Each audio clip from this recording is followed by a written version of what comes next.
Il vient, le Christ, notre roi. Jean lui rend témoignage, voici l'agneau qui devait venir. Au nom du Père et du Fils et du Saint-Esprit, le Seigneur soit avec vous.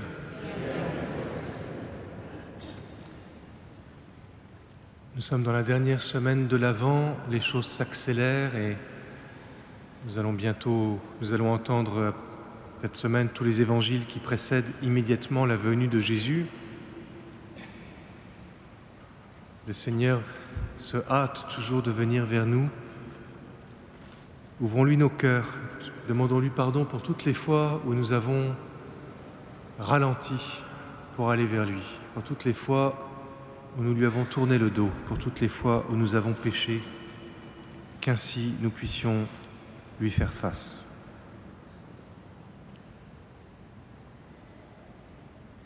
Je confesse à Dieu Tout-Puissant, je reconnais devant mes frères que j'ai péché en pensée, en parole, par action, par omission. Oui, j'ai vraiment péché. C'est pourquoi je supplie la Vierge Marie, les anges et tous les saints, et vous aussi, mes frères, de prier pour moi, le Seigneur notre Dieu. Que Dieu Tout-Puissant nous fasse miséricorde, qu'il nous pardonne nos péchés et nous conduise à la vie éternelle. Amen.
Prions. Tu le vois, Dieu Tout-Puissant, nous ployons sous le péché qui a soumis l'homme à sa loi. Apporte-nous la délivrance. Grâce au renouveau que nous attendons de la naissance incomparable de ton Fils bien-aimé, lui qui règne avec toi et le Saint-Esprit, maintenant et pour les siècles des siècles.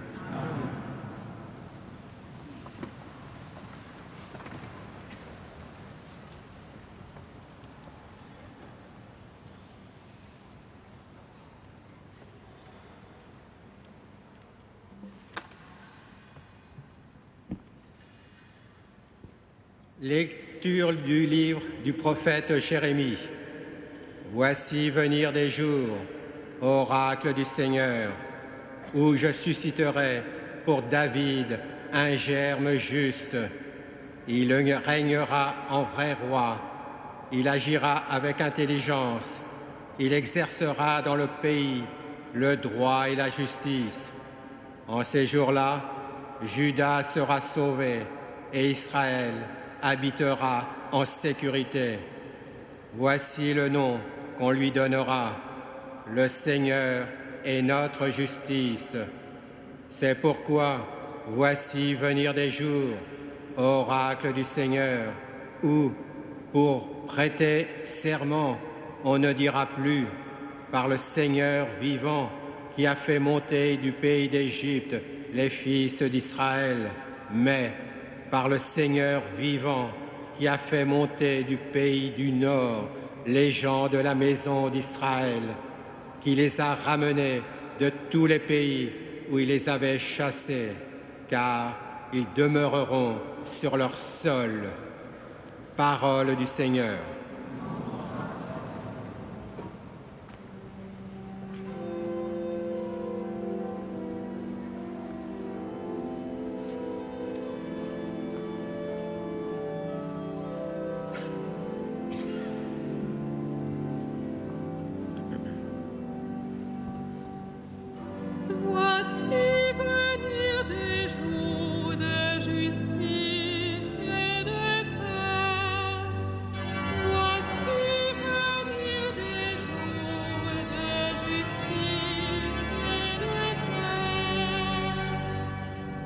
Dieu, donne au roi tes pouvoirs, à ce fils de roi ta justice, qu'il gouverne ton peuple avec justice, qu'il fasse droit aux malheureux. Voici venir des jours de justice et de paix. Il délivrera le pauvre qui appelle et le malheureux sans recours. Il aura souci du faible et du pauvre dont il sauve la vie. Voici venir des jours de justice et de paix. Béni soit le nom du Seigneur, le Dieu d'Israël, lui qui seul qui fait des merveilles. Béni soit à jamais son nom glorieux. Toute la terre soit remplie de sa gloire. Amen, amen. Voici venir des jours de justice et de paix.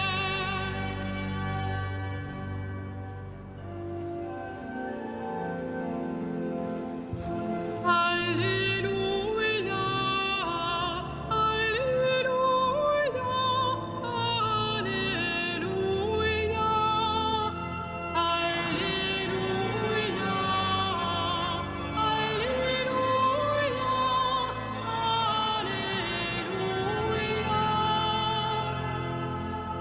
Viens, chef de ton peuple Israël, toi qui as donné la loi sur la montagne, délivre-nous par la vigueur de ton bras.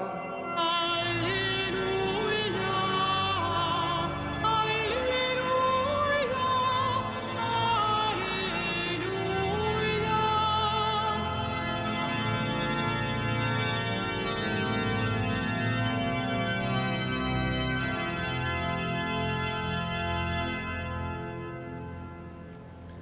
Le Seigneur soit avec vous. Évangile de Jésus-Christ selon saint Matthieu. Voici comment fut engendré Jésus-Christ. Marie, sa mère, avait été accordée en mariage à Joseph. Avant qu'ils aient habité ensemble, elle fut enceinte par l'action de l'Esprit Saint. Joseph, son époux, qui était un homme juste et ne voulait pas la dénoncer publiquement, décida de la renvoyer en secret. Comme il avait formé ce projet, voici que l'ange du Seigneur lui apparut en songe et lui dit : « Joseph, fils de David, ne crains pas de prendre chez toi Marie, ton épouse, puisque l'enfant qui est engendré en elle vient de l'Esprit Saint. Elle enfantera un fils et tu lui donneras le nom de Jésus, c'est-à-dire le Seigneur sauve, car c'est lui qui sauvera son peuple de ses péchés. » Tout cela est arrivé pour que soit accomplie la parole du Seigneur prononcée par le prophète. Voici que la Vierge concevra et elle enfantera un fils. On lui donnera le nom d'Emmanuel, qui se traduit « Dieu avec nous ». Quand Joseph se réveilla, il fit ce que l'ange du Seigneur lui avait prescrit. Il prit chez lui son épouse. Acclamons la parole de Dieu. Louange à toi, Seigneur Jésus.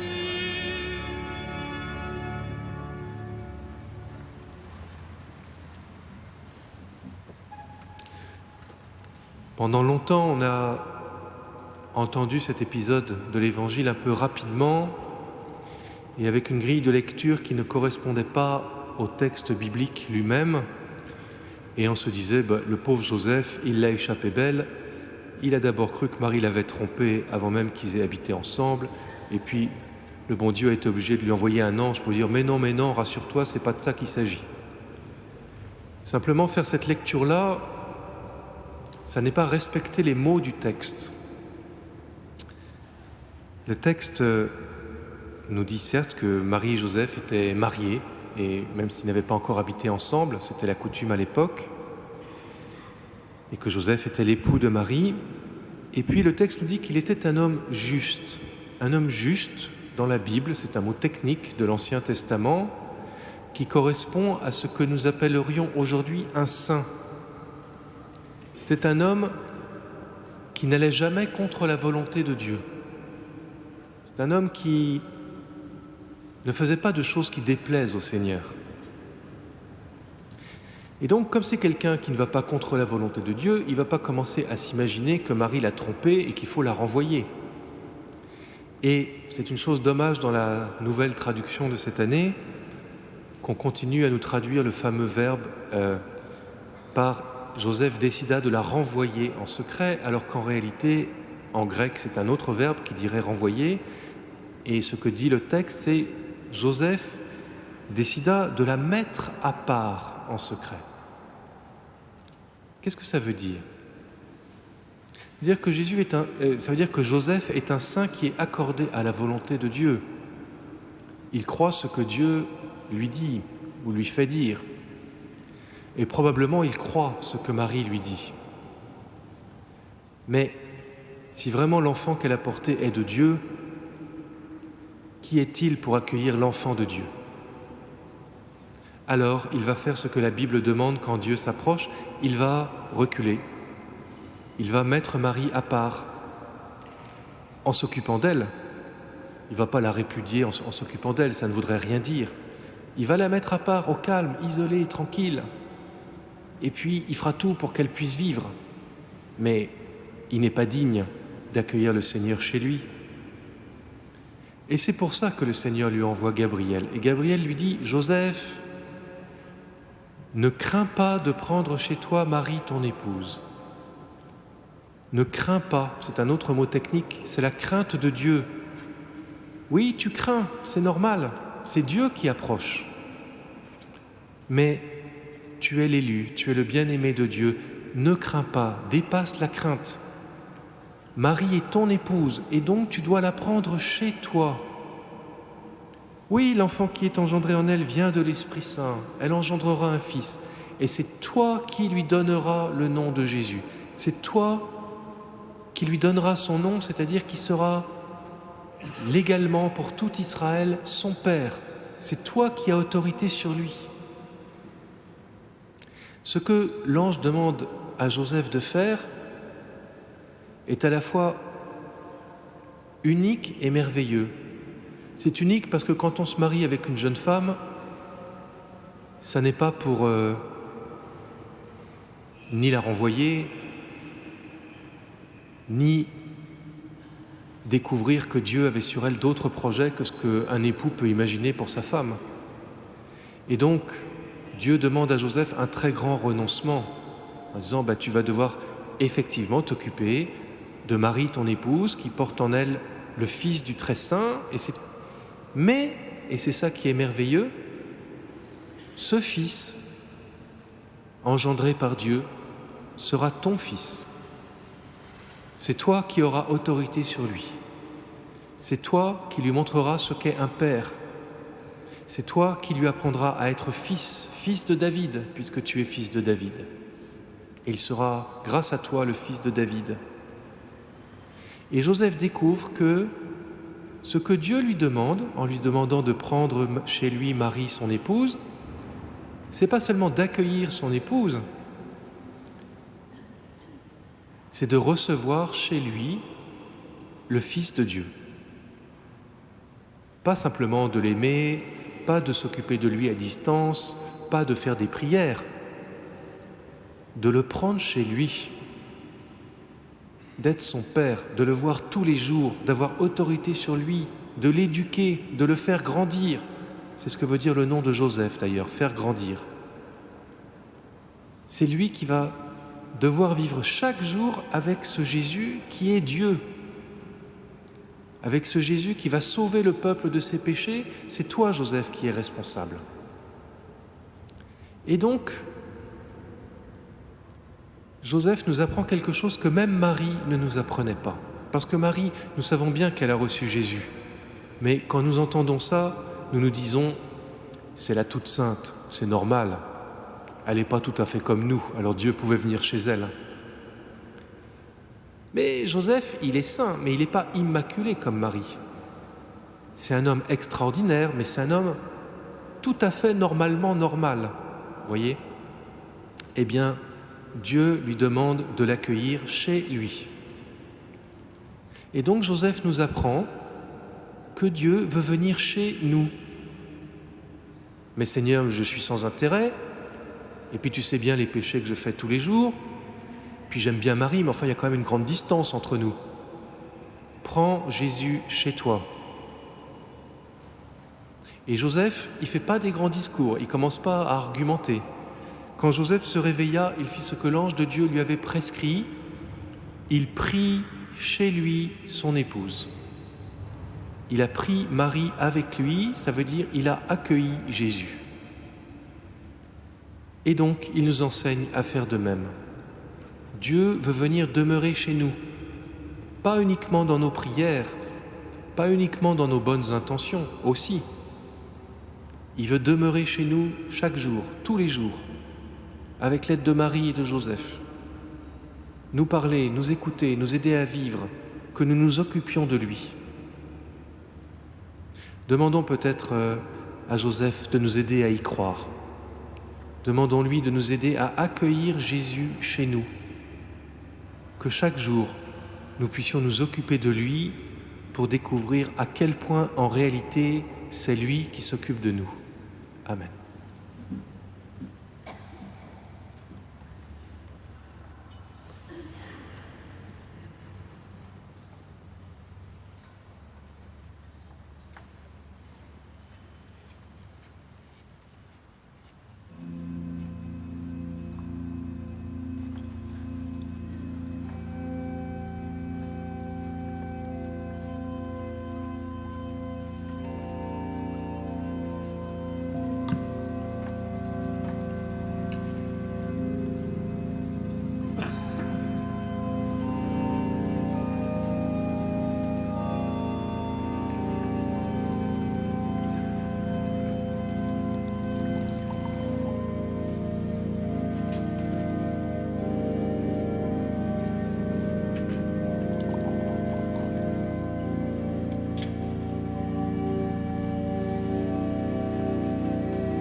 Prions ensemble au moment d'offrir le sacrifice de toute l'Église. Que cette Eucharistie, Seigneur, nous rende moins indignes de toi. Nous pourrons alors partager l'éternité de celui qui nous a guéris de la mort en prenant notre nature mortelle, lui qui règne avec toi et le Saint-Esprit pour les siècles des siècles.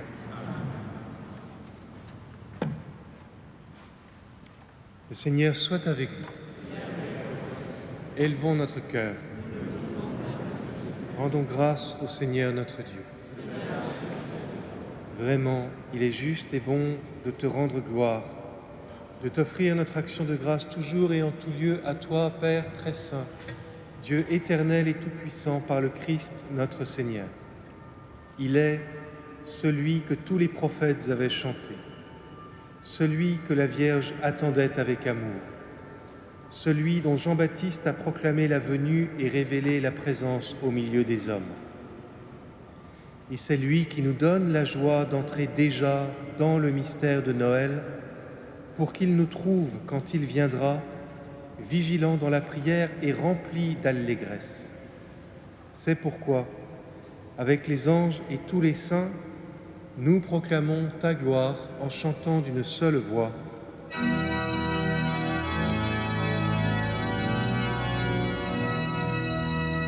Saint, Saint, Saint, le Seigneur, Dieu de l'univers, le ciel et la terre sont remplis de ta gloire. Hosanna au plus haut des cieux, béni soit celui qui vient au nom du Seigneur. Hosanna au plus haut des cieux.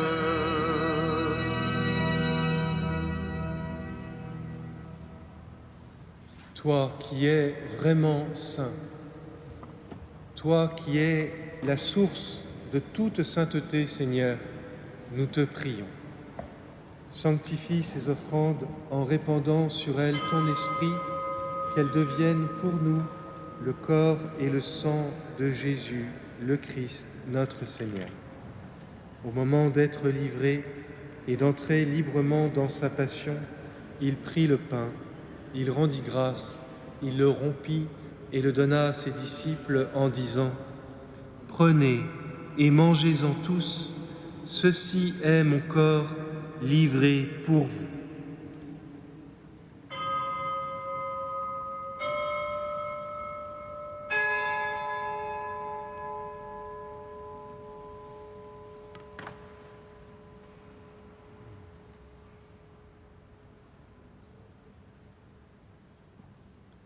De même, à la fin du repas, il prit la coupe. De nouveau, il rendit grâce et la donna à ses disciples en disant : « Prenez et buvez-en tous, car ceci est la coupe de mon sang, le sang de l'alliance nouvelle et éternelle qui sera versé pour vous et pour la multitude en rémission des péchés. Vous ferez cela en mémoire de moi. »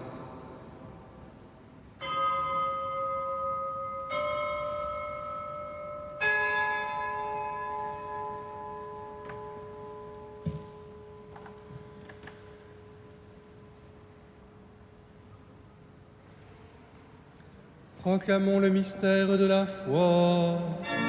Gloire à toi qui étais mort, gloire à toi qui es vivant, notre Sauveur et notre Dieu, viens Seigneur Jésus. Faisant ici mémoire de la mort et de la résurrection de ton Fils, nous t'offrons, Seigneur, le pain de la vie et la coupe du salut, et nous te rendons grâce car tu nous as choisis pour servir en ta présence. Humblement, nous te demandons qu'en ayant part au corps et au sang du Christ, nous soyons rassemblés par l'Esprit Saint en un seul corps.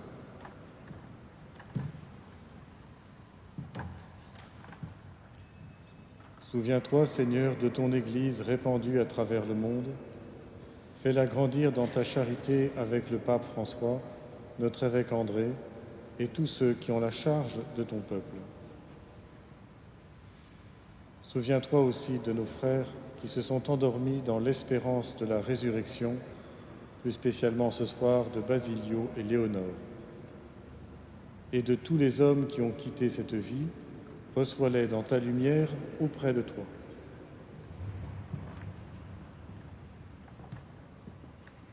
Sur nous tous, enfin, nous implorons ta bonté. Permets qu'avec la Vierge Marie, la bienheureuse Mère de Dieu, avec Saint Joseph, son époux, avec les apôtres et les saints de tous les temps qui ont vécu dans ton amitié, nous ayons part à la vie éternelle et que nous chantions ta louange par Jésus-Christ, ton Fils bien-aimé.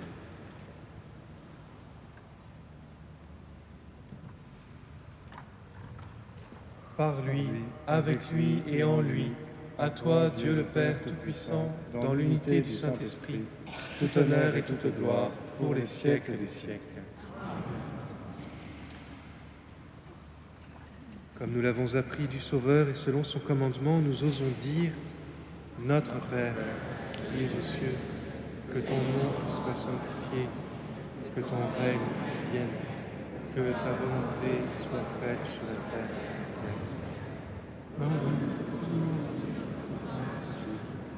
Pardonne-nous nos offenses, comme nous pardonnons aussi à ceux qui nous ont offensés.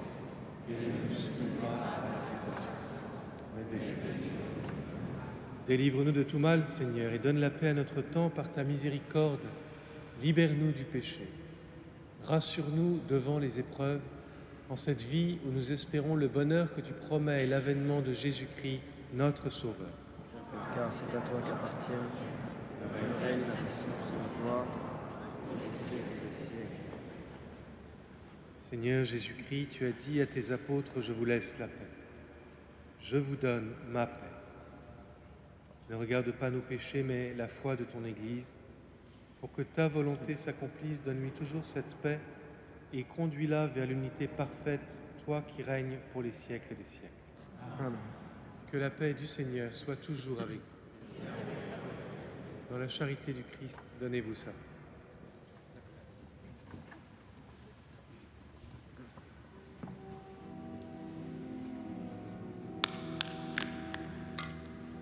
Agneau de Dieu qui enlève le péché du monde, Aie pitié de nous. agneau de Dieu qui enlève le péché du monde, Aie pitié de nous. agneau de Dieu qui enlève le péché du monde. Donne-nous la paix.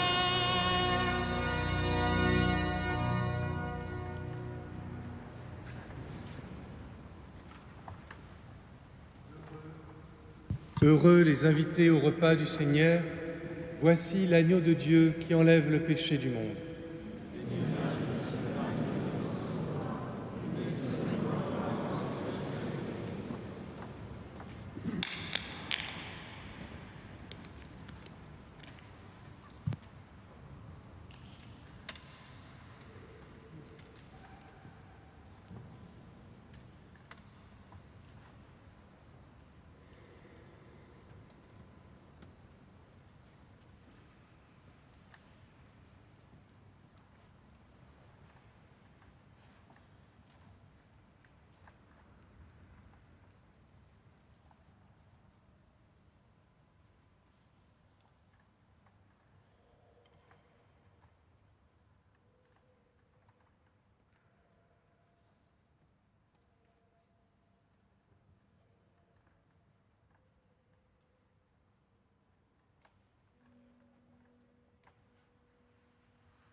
Voici que la Vierge va mettre au monde un fils auquel on donnera le nom d'Emmanuel, ce qui veut dire Dieu avec nous.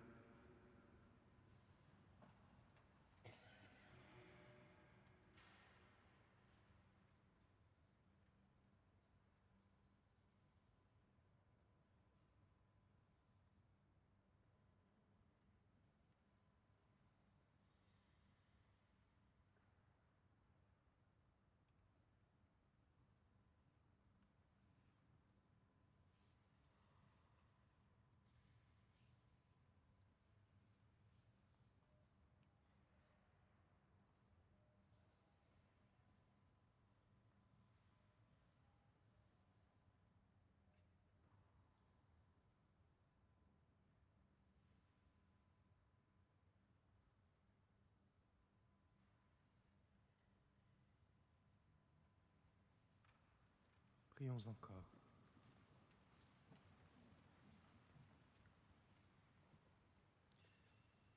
Puissions-nous accueillir avec ton Église, Dieu notre Père, le don de ton amour et préparer dans la foi le jour prochain où nous fêterons notre relèvement par Jésus le Christ, notre Seigneur. A very brief summary of the homily for the English-speaking people. God wants to make us his own family.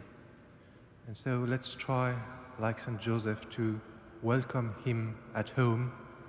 Let's try to take care of him so that he may show us how he actually takes care of us. Le Seigneur soit avec vous. Et avec votre esprit. Que Dieu Tout-Puissant vous bénisse, le Père, le Fils et le Saint-Esprit. Amen. Allez dans la paix du Christ. Nous rendons grâce.